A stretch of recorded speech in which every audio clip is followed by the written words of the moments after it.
चलिए आज हम स्टार्ट करते हैं ग्लाइकोलिसिस की प्रोसेस। हम ये जानेंगे कि ग्लाइकोलिसिस की प्रोसेस क्या होती है, उसमें कौन कौन से एंजाइम्स पार्टिसिपेट करते हैं और हम उस पूरी प्रोसेस को स्टेप बाय स्टेप देखेंगे।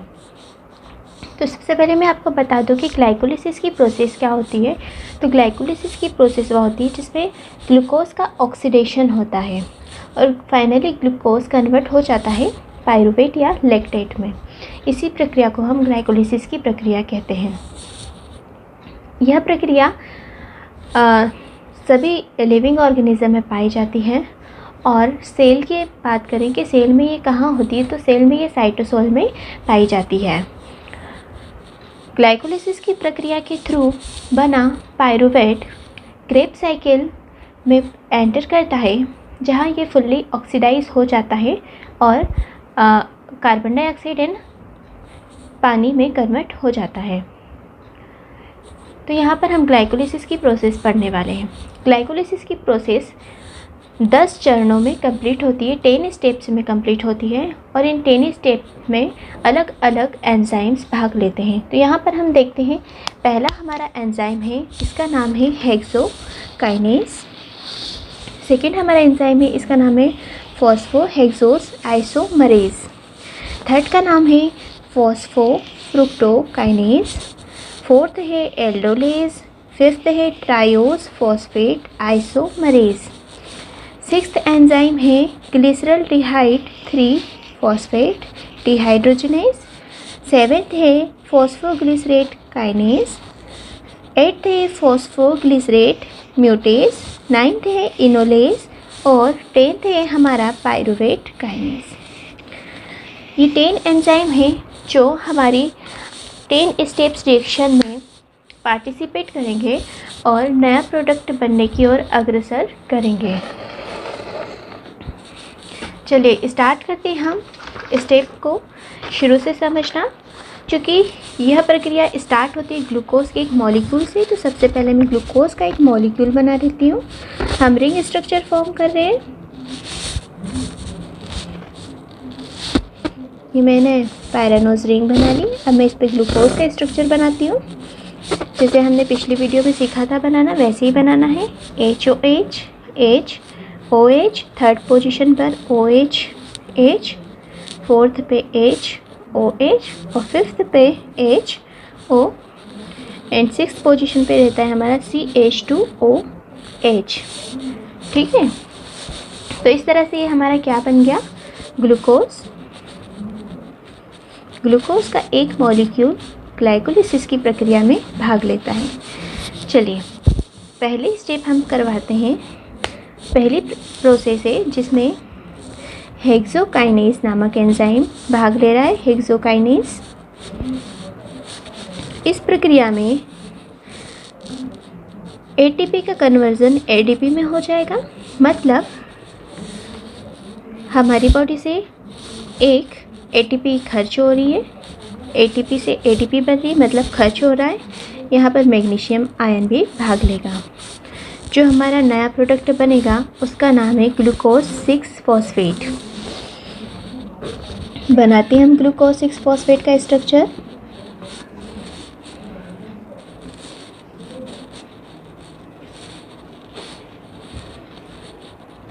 First position as it is रहेगी, सेकेंड भी एज इट इज़, थर्ड भी एज इट इज़, फोर्थ भी एज इट इज़, फिफ्थ भी एज इट इज़ और सिक्स्थ पोजीशन पे हमारा CH2OP हो जाएगा। P क्यों हुआ? क्योंकि यहाँ पर एक फॉस्फेट ग्रुप आके जुड़ रहा है और इसी वजह से जो हमारा नया प्रोडक्ट बन रहा है उसका नाम क्या है, ग्लूकोज 6 फॉस्फेट। इसका नाम ग्लूकोज 6 फॉस्फेट इसीलिए है क्योंकि 6th पोजीशन पे फॉस्फेट ग्रुप आके जुड़ रहा है। तो ये थी हमारी first step.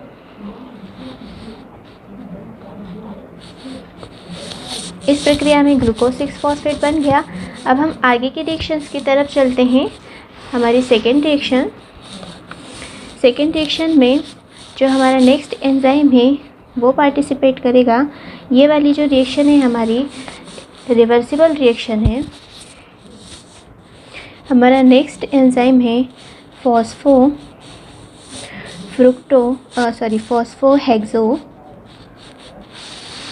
Isomerase.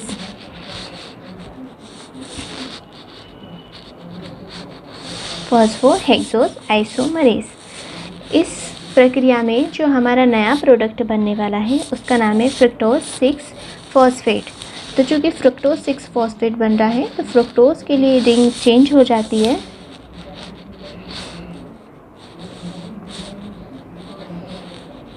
First position पे फ्रुक्टोज CH2OH रहता है।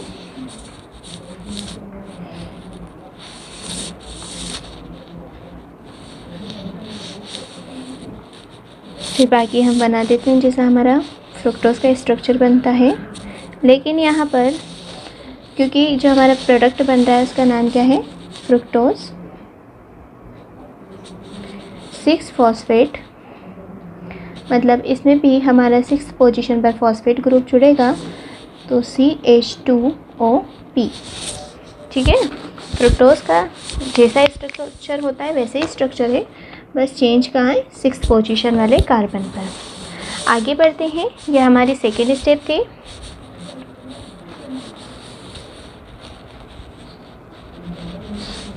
इसमें बना है फ्रुक्टोज 6 फॉस्फेट। नेक्स्ट एंजाइम है हमारा जिसका नाम है फॉस्फोफ्रुक्टोकाइनेज।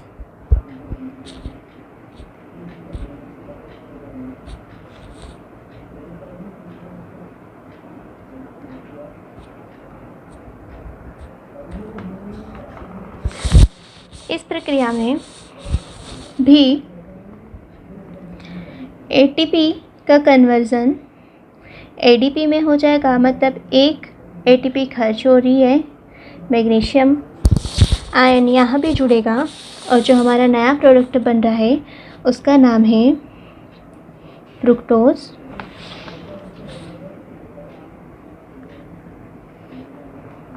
1,6,20 फॉस्फेट।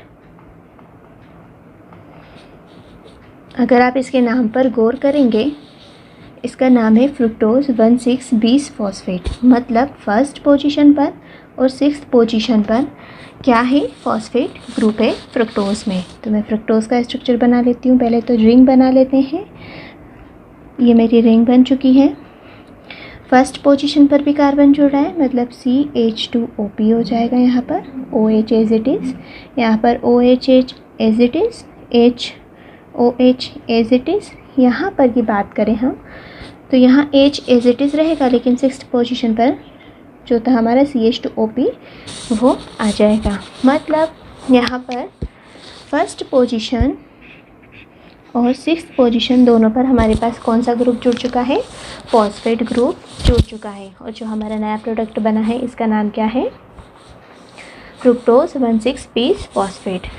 आगे चलते हैं, ये हमारी स्टेप 3rd थी, ये भी यहाँ पर कंप्लीट होती है।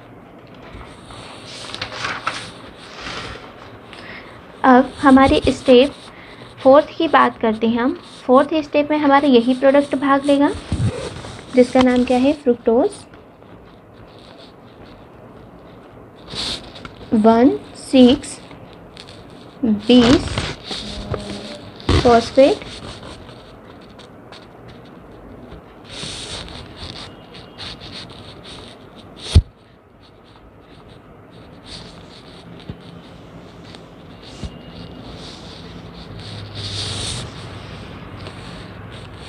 यहाँ पर हमारा एंजाइम एल्डोलेज इस क्रिया को कैटेलाइज कराएगा।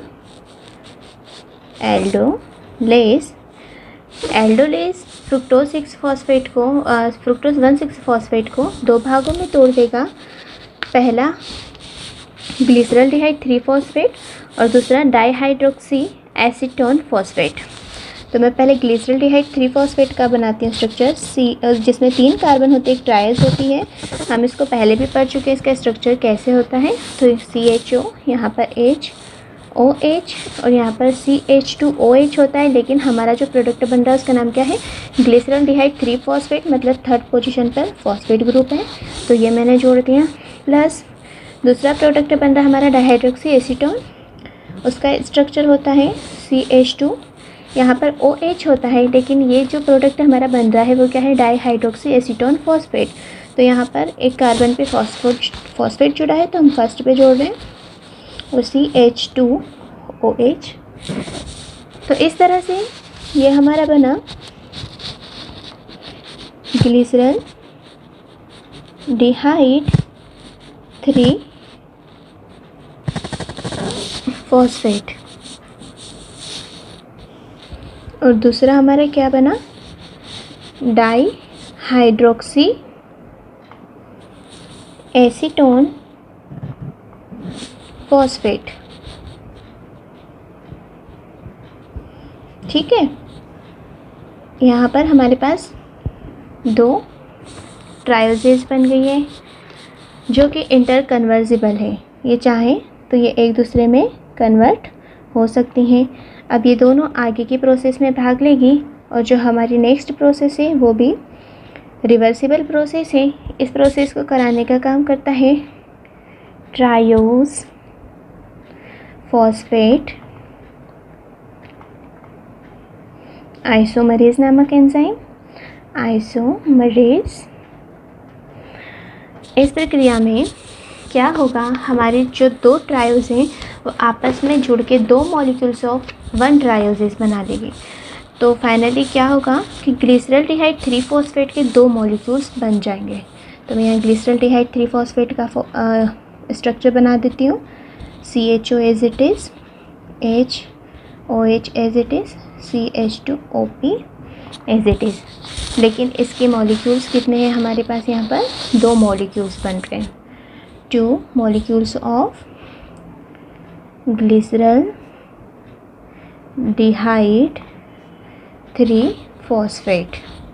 ठीक है, तो ये हमारा नया प्रोडक्ट बना, नाम उसका सेम है ग्लिसरॉल्डिहाइड 3 फॉस्फेट, लेकिन यहाँ पर ये दोनों ने जुड़कर 2 मॉलिक्यूल्स ऑफ ग्लिसरॉल्डिहाइड 3 फॉस्फेट बना लिए। ये आप याद रखें कि ये वाली जो हमारी स्टेप होती है, हमारी स्टेप नंबर 5, इसमें 2 मॉलिक्यूल्स ऑफ ग्लिसरॉल्डिहाइड 3 फॉस्फेट बनते हैं। आगे चलते हैं हम नेक्स्ट रिएक्शन की तरफ, जो कि एक रिवर्सिबल रिएक्शन है। इसमें जो हमारा एंजाइम भाग लेगा उसका नाम क्या है, ग्लिसरॉल्डिहाइड 3 फॉस्फेट डिहाइड्रोजिनेज एंजाइम है। तो यहाँ पर एक चेंज होगा, हमारे पास जो NAD होता है उसका कन्वर्जन हो जाएगा NADH प्लस H+ में, और यहाँ पर 2 फॉस्फोरस के मॉलिक्यूल्स भी इस प्रक्रिया में भाग लेंगे। तो जो हमारा नया प्रोडक्ट बनेगा उसका नाम है, मैं पहले इसका नाम लिख देती हूँ, फिर हम स्ट्रक्चर बनाएंगे उसका, 1,3,20 फॉस्फो ग्लिसरेट, 1,3,20 फॉस्फो ग्लिसरेट मतलब रहेगा। तो ये हमारा ग्लिसरेट फॉस्फेट मतलब ग्लिसरॉल्डिहाइड 3 फॉस्फेट है, लेकिन फर्स्ट एंड थर्ड पोजीशन पे फॉस्फेट ग्रुप जुड़ेगा। अगर आप ऊपर देखें तो थर्ड पोजीशन पे तो ऑलरेडी फॉस्फेट ग्रुप जुड़ा हुआ है, अब हमें फर्स्ट पोजीशन पर भी जोड़ना है। तो मैं बनाती हूँ उसका स्ट्रक्चर, 3 कार्बन्स, 6 तो एज इट इज़ रहेगा, सेकेंड भी एज इट इज़ रहेगा, और थर्ड पे हमारा जब कार्बन आएगा तो COOP के साथ, सॉरी कार्बन नहीं फॉस्फेट जुड़ेगा तो COOP के साथ जुड़ेगा। तो यहाँ पर एक फॉस्फेट यहाँ, एक यहाँ, तो इस तरह से इस प्रोडक्ट का नाम क्या है, 1,3,20 फॉस्फोग्लिसरेट। आगे चलते हैं हम, हमारी ये step number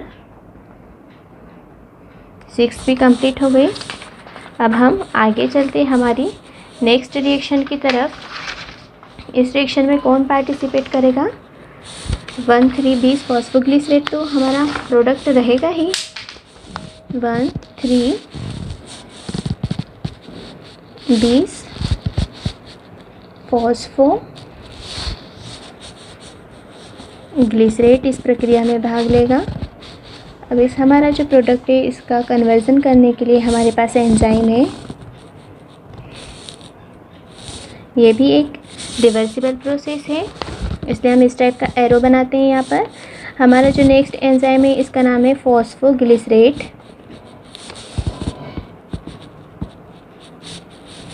kinase. Phosphoglycerate kinase इस रिएक्शन में एटीपी बनेगी 2 एडीपी से 2 एटीपी बनेगी। मैग्नीशियम आयन यहाँ भी पार्टिसिपेट करेगा। अब जो हमारा नया प्रोडक्ट बन रहा है उसका नाम है 3 फॉस्फोग्लिसरेट। क्या बन रहा है हमारा 3 फॉस्फोग्लिसरेट।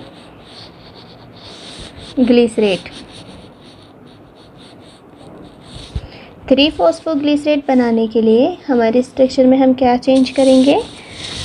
जो हमारा पिछला वाला 1,3-20 फॉस्फोग्लिसरेट का स्ट्रक्चर था वो उसमें ज़्यादा चेंज नहीं होगा, थोड़ा सा चेंज होगा। COOH ऐसा ही रहेगा। सेकेंड पोजीशन पे भी हमारा HOH एज इट इज़ रहेगा और जो हमारी थर्ड पोजीशन है उस पर CH2OP रहेगा। मतलब यहाँ पर हमने क्या किया है, फर्स्ट पोजीशन पर से जो हमारा फॉस्फेट ग्रुप जुड़ा हुआ था उसको हमने रिमूव कर दिया है, तो यहाँ पर हमारा हाइड्रोजन ग्रुप आकर जुड़ गया है। ठीक है, तो ये हमारी स्टेप हो गई। इसमें भी जो प्रोडक्ट बनेगा उसके कितने मॉलिक्यूल्स बनेंगे? 2 मॉलिक्यूल्स ऑफ 3 फॉस्फोग्लिसरेट बनेंगे। नेक्स्ट रिएक्शन की तरफ बढ़ते हैं। नेक्स्ट रिएक्शन भी हमारी रिवर्सिबल रिएक्शन है। इसको कंडक्ट करवाएगा फॉस्फोग्लिसरेट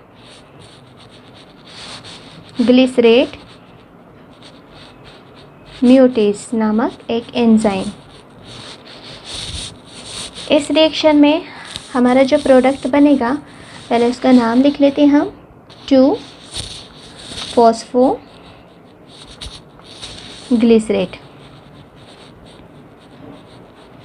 यहाँ पर हमारा जो प्रोडक्ट बन रहा है उसका नाम क्या है? 2 फॉस्फोग्लिसरेट।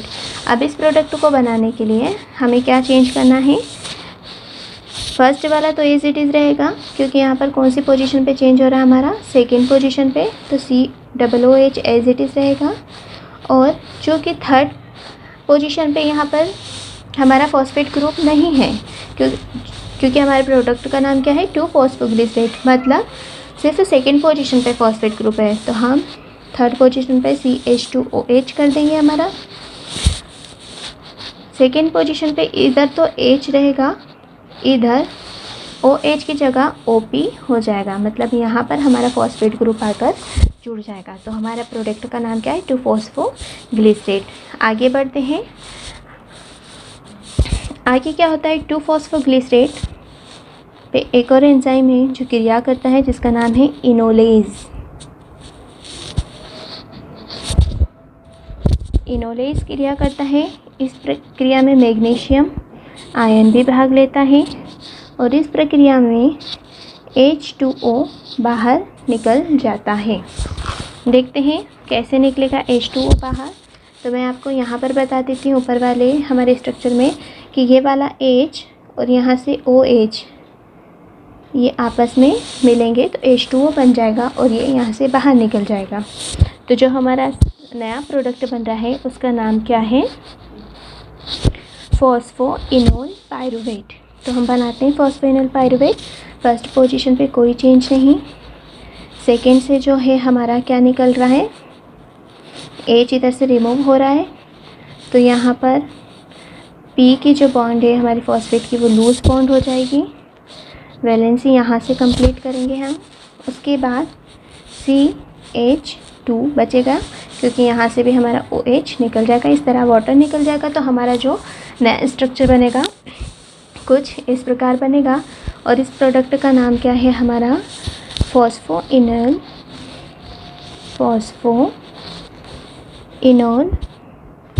पायरुवेट। ठीक है, तो ये हमारा प्रोडक्ट बन गया फॉस्फोइनोल पायरुवेट। ये हमारा ये भी 2 मॉलिक्यूल्स है, ये भी 2 मॉलिक्यूल्स है, जो भी बन रहा है 2 मॉलिक्यूल्स बन रहा है। अब हमारी लास्ट रिएक्शन है जो कि रिवर्सिबल रिएक्शन नहीं है, ये एक इरिवर्सिबल रिएक्शन है। इस रिएक्शन को पायरूवेट काइनेज कंडक्ट करवाता है। पायरूवेट काइनेज नामक एंजाइम कंडक्ट करवाता है। इसमें भी एडीपी से एटीपी बनती है। मैग्नीशियम ग्रुप भी जुड़ता है और एक हाइड्रोजन ग्रुप भी जुड़ेगा। जो हमारा नेक्स्ट प्रोडक्ट बन रहा है वो क्या बनेगा? Pyruvate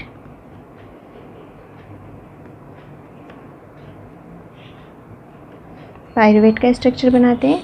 pyruvate COOH as it is ऊपर से रहेगा, जो कि यहाँ पर जो हमारा सेकेंड पोजीशन से फॉस्फेट वाला ग्रुप है वो रिमूव हो जाएगा, तो यहाँ पर C डबल बॉन्ड O हो जाएगा। यहाँ पर एक हाइड्रोजन ग्रुप आके जुड़ेगा तो CH2 की जगह CH3 हो जाएगा। तो इस तरह से 2 मॉलिक्यूल्स ऑफ पायरूवेट यहाँ पर बन जाएंगे। तो हमने देखा ये हमारी स्टेप नंबर 10 है, जिसमें लास्ट में क्या बन गया? पायरूवेट बन गया। और हमने शुरुआत में ग्लूकोज का एक मॉलिक्यूल लेकर रिएक्शन शुरू की थी और फाइनली हमारे पास 2 मॉलिक्यूल्स ऑफ पायरूवेट बन चुके हैं। अब ये पायरूवेट आगे चल के और पायरूवेट डिहाइड्रोक्सिनेज नामक एंजाइम से एसिटाइल कोएंजाइम में कन्वर्ट होंगे और फिर क्रेब्स साइकिल में भाग लेकर पूरी तरह से ऑक्सीडाइज हो जाएंगे। तो ये रिएक्शंस हम आगे जब हम क्रेब्स साइकिल पढ़ेंगे तब देखेंगे। नेक्स्ट वीडियो में हम पढ़ेंगे कि किस तरह से ATP का सिंथेसिस होता है ग्लाइकोलिसिस की प्रोसेस में। तो आज के लिए बस इतना ही। Thank you.